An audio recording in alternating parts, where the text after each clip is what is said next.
Soyez bénis. Voilà, c'est encore une joie aujourd'hui d'être avec vous, de partager la parole de Dieu. Bienvenue à toutes et à tous. Si c'est la première fois que vous nous rejoignez sur cette émission, eh bien, on aimerait aussi vous bénir à travers la parole de Dieu. J'aimerais m'adresser avec vous aujourd'hui avec un sujet qui pourrait nous paraître un petit peu étrange. Un sujet qui, au siècle dans lequel nous vivons et par rapport à la société dans laquelle nous évoluons, peut-être n'a pas forcément tout son sens. J'aimerais vous parler des idoles. Alors, je sais ce qu'on va me dire, je sais, les idoles c'était bien au Moyen-Âge ou dans les siècles passés où les gens étaient devant des statues ou autre chose, mais aujourd'hui avec le 21e siècle, la science, la montée de l'athéisme, on est au-dessus de toutes ces choses-là.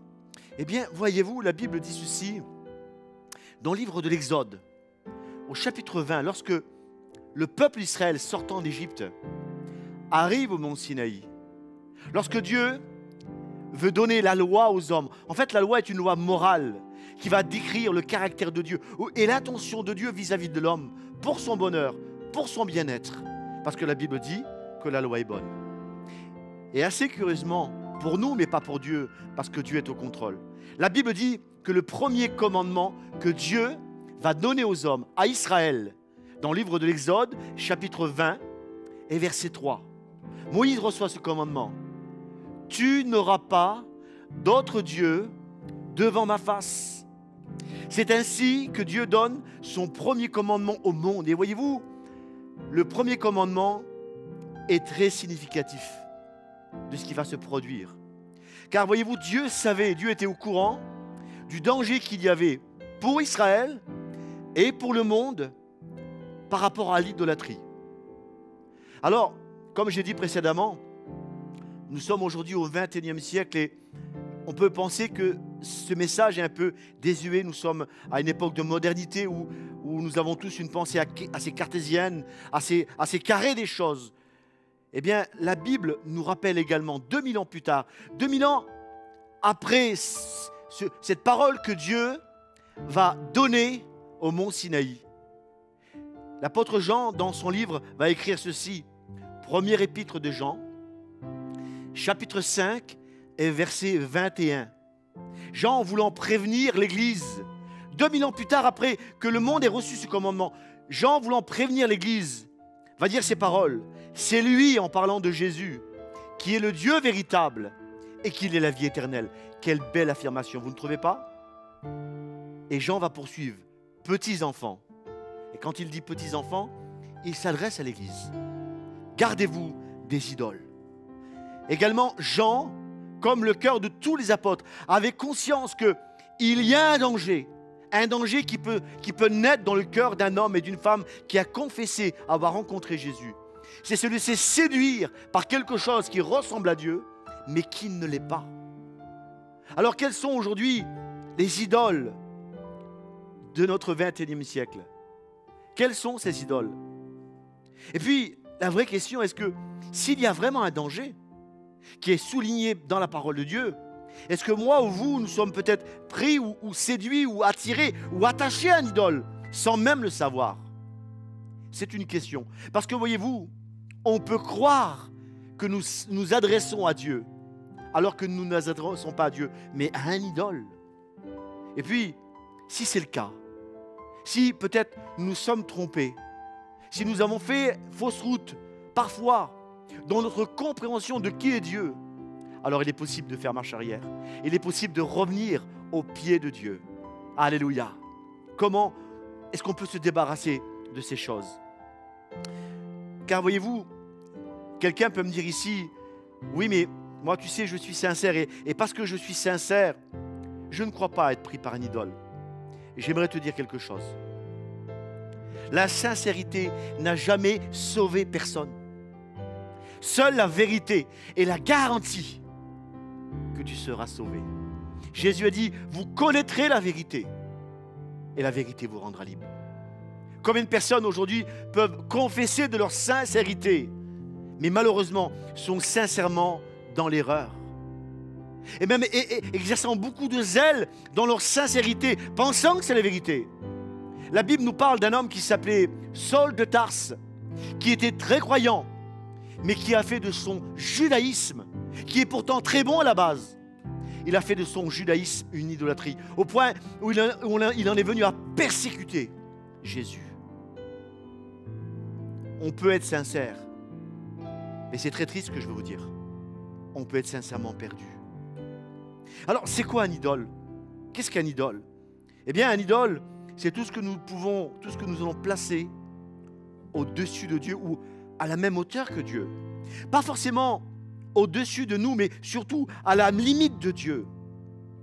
Il s'agit d'une chose, d'une idée, d'une manière de penser, d'un mouvement, d'une église, d'un ministère, d'une fonction, d'une tâche qui peut monter en nous et s'élever au-dessus même de ce que Dieu nous a donné auparavant.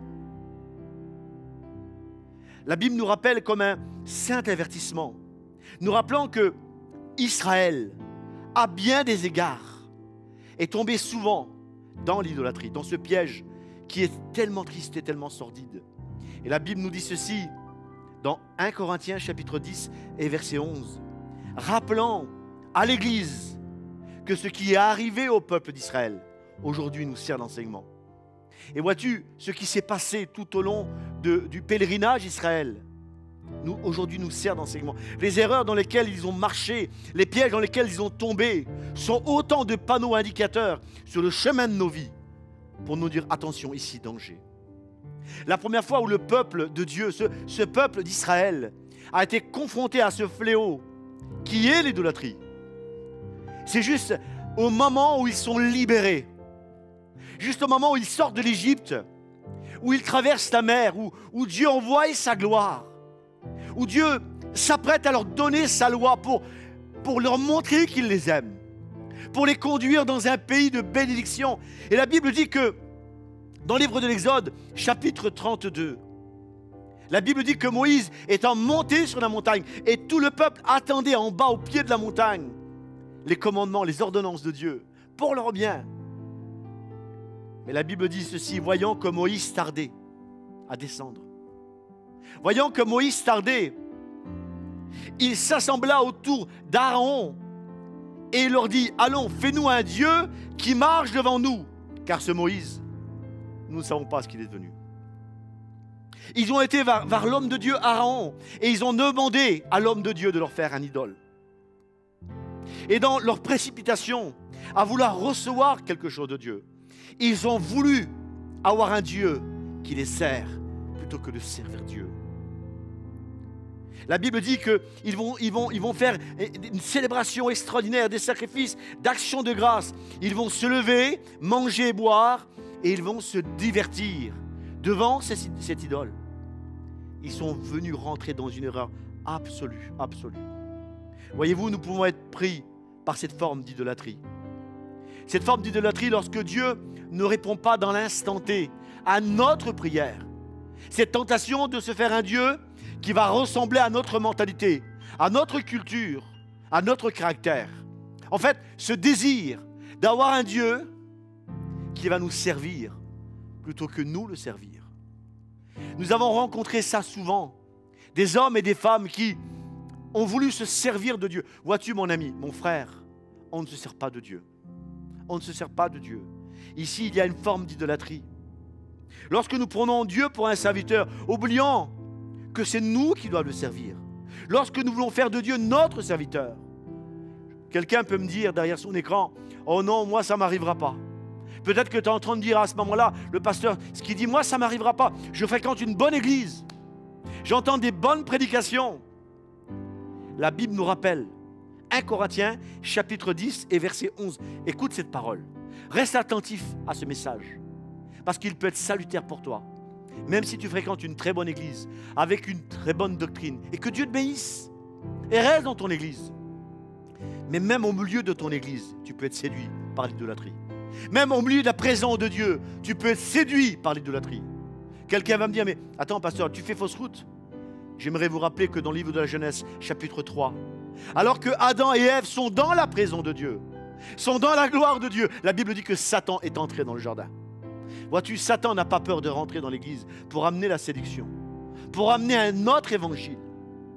La Bible dit 1 Corinthiens chapitre 10 et verset 11, ce qui leur est arrivé en parlant d'Israël doit te servir d'exemple, comme un saint avertissement. Verset 12, ainsi donc que celui qui pense être debout, prendre garde de ne pas tomber.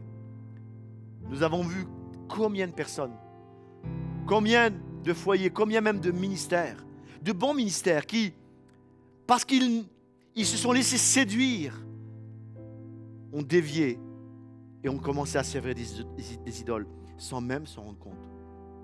Comment peut-on reconnaître ça même dans l'Église, même dans ma propre vie?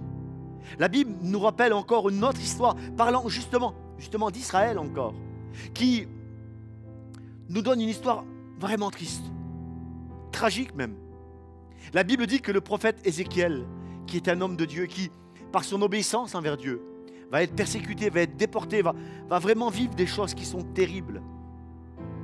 Et la Bible dit que, alors qu'il est à un endroit, Dieu le transporte et Dieu lui montre en vision le temple de Jérusalem, avec le culte à l'intérieur du temple. Des hommes qui sont là en train d'adorer, en train de louer le Dieu du ciel, le Dieu de la Bible. Il y a là dans le temple des chantres, des musiciens. Il y a là des sacrifices. Il y a là tout le protocole que Dieu avait ordonné. Il était là devant eux. Mais la Bible dit dans le livre d'Ézéchiel, chapitre 8, et Dieu lui dit, il me dit, fils de l'homme, vois-tu ce qu'ils font? Ils font dans ma maison de grandes abominations que commettent ici la maison d'Israël pour que je m'éloigne de leur sanctuaire. Alors qu'ils sont dans la présence de Dieu. Ou plutôt, alors qu'ils ont tout le rituel qui ressemble à ce que Dieu avait dit. Leur cœur est plein de désobéissance. La Bible dit un peu plus loin, Dieu dit que parmi même les anciens de la maison d'Israël, alors qu'ils sont dans la maison de Dieu, la Bible dit qu'ils dressent dans la maison de Dieu des idoles. Et là, ils sont en train de brûler des parfums avec de l'encens devant les idoles. Une tragédie ici est en train de se produire. Une tragédie silencieuse. Et je prie dans le nom de Jésus que cette tragédie n'arrive pas dans ta vie. Et qu'à travers ce message, un peu comme l'homme de Dieu, j'aimerais réveiller ta saine intelligence. Une tragédie est en train de se produire. La Bible dit qu'alors qu'ils sont en train de louer, de chanter, d'adorer Dieu, mais en même temps servir des idoles. Et ils disent dans leur cœur, Dieu ne voit pas. La Bible dit un peu plus loin vers le parvis extérieur, Ézéchiel chapitre 8 et verset 16, la Bible dit qu'ils ont le dos tourné à la maison de l'Éternel. Ils adorent le soleil, comme si Dieu ne les voit pas. Comme si Dieu ne les voit pas. Comme si Dieu était absent de leur intimité. J'aimerais te dire, Dieu n'est pas absent de ton intimité. Tu ne tromperas pas Dieu. Voyez-vous, une vie religieuse n'a jamais sauvé personne. Et Dieu ne tient pas compte d'une vie religieuse. Dieu tient compte de l'obéissance en sa parole. Et là, il se passe une tragédie silencieuse. Quelle tragédie que nous pouvons voir, observer. La Bible dit que dans ces chapitres qui vont suivre, la gloire de l'Éternel qui est dans le temple va sortir tout doucement du temple de Jérusalem. Alors que les hommes, les femmes sont là en train de louer, adorer. Ils chantent des cantiques, ils chantent les psaumes de David. Et la Bible dit qu'alors qu'ils chantent les cantiques, la Bible dit que la gloire de l'Éternel quitte le temple. Elle s'arrête à l'entrée du parvis, quelques instants. Comme si que Dieu, quelque part, était en train d'attendre et en train de dire, ils vont quand même se rendre compte, ils vont quand même réaliser que je ne suis plus là. Mais ils ne réalisent pas. Et la Bible dit que le prophète voit la gloire de l'Éternel qui quitte la maison et qui disparaît. Et le drame de cette histoire, c'est que dans le temple, ils sont toujours en train de chanter, toujours en train d'adorer, toujours en train de célébrer. Ils ont toute la forme, mais parce que par leur désobéissance et par leur cœur, qu'il a refusé de se soumettre à la parole, Dieu s'est retiré d'eux. Dieu s'est retiré d'eux. Et ils ne s'en sont même pas rendus compte. Quel danger! Dieu se retire de la vie de quelqu'un. Voyez-vous, Dieu est exclusif. Dieu, la Bible dit, il souligne qu'il est un Dieu jaloux. Tu n'auras pas d'autre Dieu devant ma face. Dieu te veut et veut être dans ta vie, lui seul. Et j'aimerais te dire, toi qui m'écoutes, si Dieu n'est pas le Seigneur, et quand je dis le Seigneur, ça veut dire qu'il est le maître dans l'absolu de toute ta vie, alors il n'est pas du tout le Seigneur du tout de ta vie. Quel danger, le danger des idoles. Nous avons pu observer ça. Des personnes qui professent l'évangile. Et l'apôtre Paul pouvait dire, ayant l'apparence extérieure de la piété, le vêtement, la forme, les cantiques. Mais ils vont renier tout ce qui en fait la force. Parce que Dieu n'est pas au centre. Gardez-vous des idoles. Gardez-vous des idoles. Comment est-ce que, si ce message te parle, et si cette parole s'adresse à nous, peut-être que cette parole ne s'adresse pas directement à toi, mais elle fait frémir ton cœur. Et tu dis, Seigneur, mais j'ai peur. Et vois-tu, cette peur est quelque part une peur intelligente. Un saint respect devant Dieu, devant sa parole. Comment est-ce que je peux, Seigneur, moi, si c'est le cas, peut-être qu'il y a dans ma vie une séduction qui me fait me détourner de toi. Comment est-ce que je peux faire? La Bible me raconte une histoire qui pourrait faire pleurer. Une histoire d'une tristesse absolue. La Bible dit ceci en parlant toujours des idoles, dont Israël en a fait l'objet, l'histoire des idoles. Israël en a fait l'objet au travers des siècles. Et ça l'a causé sa perte. Ça l'a causé sa perte. Ils étaient toujours dans le culte où ils adoraient Dieu, mais ils avaient un mélange, une vie mélangée. La Bible me raconte une histoire qui est un fait divers assez étrange. Dans le 2e livre des rois, au chapitre 18 et verset 4, il nous est parlé d'un roi qui s'appelle Ézéchias. Ézéchias qui est un réformateur. Ézéchias qui a pu constater que sous le règne de ses prédécesseurs, le peuple, la ville de Jérusalem, avait abandonné Dieu. Mais Ézéchias avait un cœur pour Dieu. Et peut-être que quelqu'un me parle ici. Au-delà de la sincérité qui est la tienne, tu as un cœur pour Dieu. Tu aimes Dieu. Et tu désires plaire à Dieu. Et tu désires vivre une vie comme Dieu le veut. C'est une bonne résolution. La Bible dit ceci, que lorsque Ézéchias va rentrer dans son règne, lorsque Ézéchias va commencer à régner, avant de réformer les lois, les règles du pays, avant de construire les murs de la ville, de faire toutes les infrastructures, avant de faire du social même, ce qui est très bon en soi, avant de faire tout ce qui est matériel, avant toutes ces choses-là, la Bible dit que Ézéchias fit disparaître les hauts lieux. Il brisa les statues et tous les idoles. Il commence par cette réforme. Il va faire disparaître de sa vie. Il va faire table rase de toutes ces choses. Avant de régner, j'aimerais te dire, mon frère, ma sœur, est-ce que tu veux voir le règne de Dieu dans ta vie? Amen. Si tu es avec moi, dis Amen là où tu es. Est-ce que tu veux voir le règne de Dieu dans ta vie? Alléluia. Alors commence à briser dans ta vie. Dire, Seigneur, je ne veux pas. Je veux, Seigneur, de toi, que tu sois le roi dans l'absolu. Et je t'apporte, Seigneur Dieu, cette soumission. Alléluia.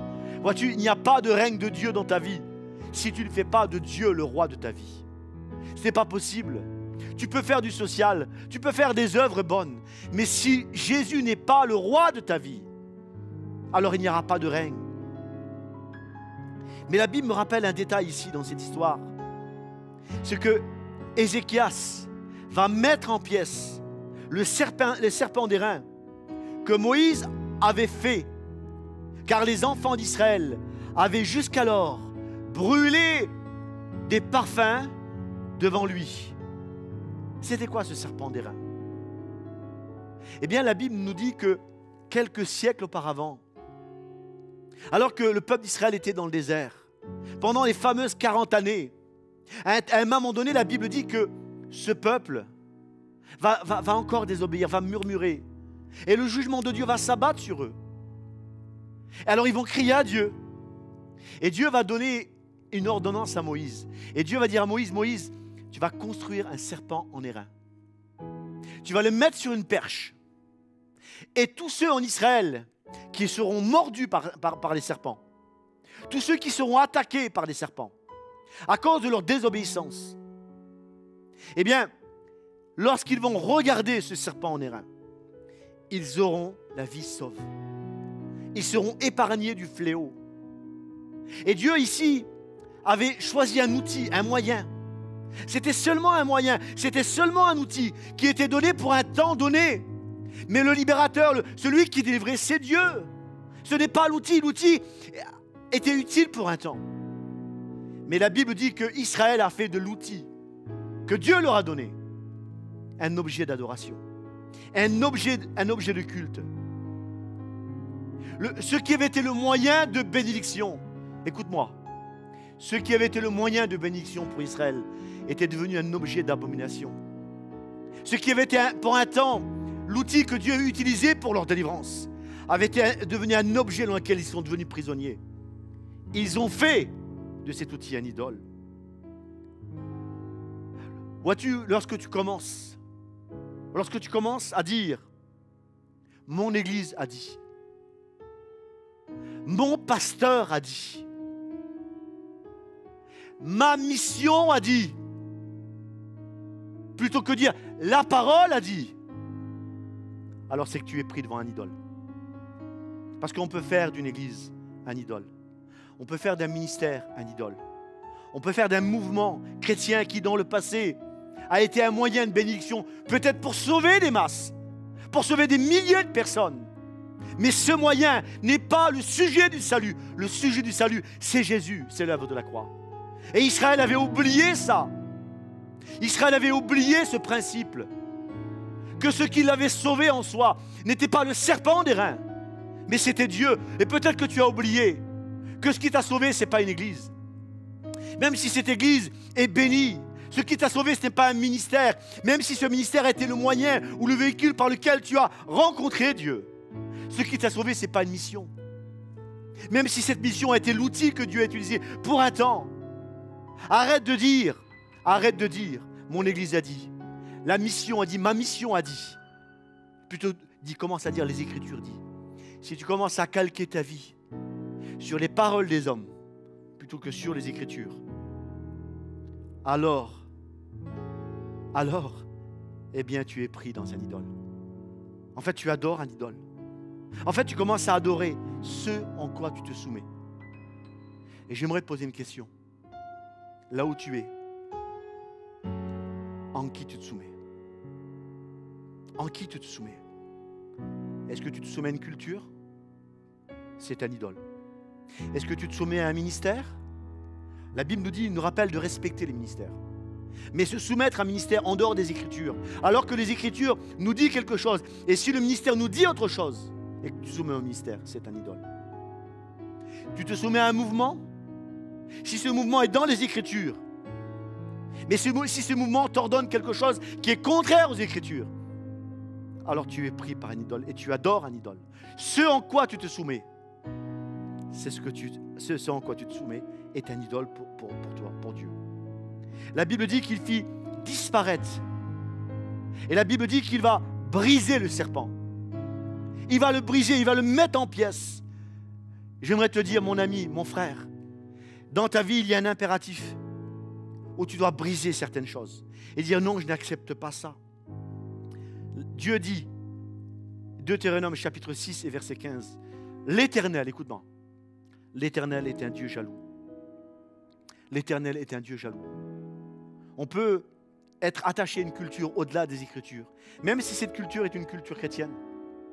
La Bible nous raconte une histoire dans le livre de Jean, chapitre 4, une femme samaritaine qui professait connaître Dieu. Et lorsqu'elle rencontre Jésus, elle est tellement prise par le système, tellement prise dans la religion, que lorsque Jésus lui dit « Je suis la source d'eau, je veux désaltérer ta vie », elle dit à Jésus, elle dit « Tu sais Jésus », elle ne dit pas « Tu sais Jésus », mais c'est un peu l'expression qu'elle dit. Elle dit « Nos pères à nous, nos pères ont adoré l'Éternel sur cette montagne. Et c'est comme ça qu'on l'adore, nous. C'est pas autrement. » En fait, sa culture était un idole. Et son cœur était desséché. Pourquoi dans ta vie peut-être il n'y a pas de victoire? Pourquoi dans ta vie, il y a ce déchaissement spirituel, alors que tu viens toujours à l'église, toujours à la source, et tu ne comprends pas pourquoi? À ce moment-là, comme cette femme samaritaine, tu ne reçois pas, tu bois de l'eau, tu écoutes des messages, tu écoutes des prédications, tu fréquentes l'église, mais ton cœur est toujours sec. Tu es toujours dans une espèce de médiocrité, tu es soumis aux attaques de l'ennemi. Parce que dans ton cœur, tu es prisonnier d'une culture et tu as un idole. Et quelque part, tu rends un culte à cette idole. La Bible dit que parce que Ézéchias, écoutez, je vais terminer. Parce que cet homme, Ézéchias, qui n'avait pas beaucoup d'expérience. Écoutez, ici, il ne s'agit pas de théologie, il ne s'agit pas des sommités en doctrine. Il s'agit de principes spirituels, d'obéissance et de soumission à ce que Dieu a dit. Tu n'auras pas d'autre Dieu devant ma face. Et quelle que soit la forme de ce Dieu, même si ce Dieu, écoute bien, même si ce Dieu ressemble à Dieu. Parce qu'il y a des idoles qui ressemblent à Dieu. L'apôtre rappelle, même si un ange venait du ciel, un ange ressemble à Dieu. Et ici même, il vous annonce un autre évangile. Ne le recevez pas. La Bible dit que Satan se déguise en ange de lumière. Tu n'auras pas d'autre Dieu devant ma face. Même un Dieu qui ressemble à Dieu n'est pas Dieu. La Bible dit que parce que Ézéchias a obéi, parce que Ézéchias s'est soumis à Dieu, simplement, la Bible dit qu'il a remporté des victoires, écoutez bien, sans même combattre. Sans même combattre. Des ennemis ont voulu détruire Jérusalem. La Bible dit que Ézéchias s'est présenté devant Dieu, simplement. Et la Bible dit que Dieu a combattu pour Jérusalem, pour Ézéchias, sans même que le peuple combatte. Parce que Ézéchias est rentré dans ce principe d'obéissance. Il a fait de Dieu le Seigneur de sa vie. Ézéchias, par la suite, a pu restaurer la ville, a pu restaurer Jérusalem, là où les autres avaient échoué. Et j'annonce sur ta vie, là où tu as échoué dans le passé, là où les gens ont échoué dans le passé, la Bible dit que tu vas construire sur des ruines anciennes parce que tu as obéi à Dieu. Parce que comme Ézéchias, tu as fait tomber les idoles. Alléluia. Lorsque Jésus est au centre de ta vie, la victoire est assurée. Amen. J'aimerais te dire, il ne doit pas avoir de place dans ta vie pour les idoles. Je vais terminer avec seulement ce texte de la parole de Dieu. Le fruit ou le résultat d'un homme ou d'une église qui a abandonné les idoles. L'apôtre Paul le connaissait bien. Il va écrire aux Thessaloniciens, et je vais terminer ici. Regardez comment Paul rappelle ceci. Il dit, 1 Thessaloniciens chapitre 1er et verset 9. Il dit, on raconte à notre sujet quel accès nous avons eu auprès de vous et comment vous vous êtes convertis. Paul ici parle d'une vraie conversion. Et il ajoute, vous avez abandonné les idoles, alléluia. Et lorsque vous avez abandonné les idoles, vous avez pu servir le Dieu vivant et vrai.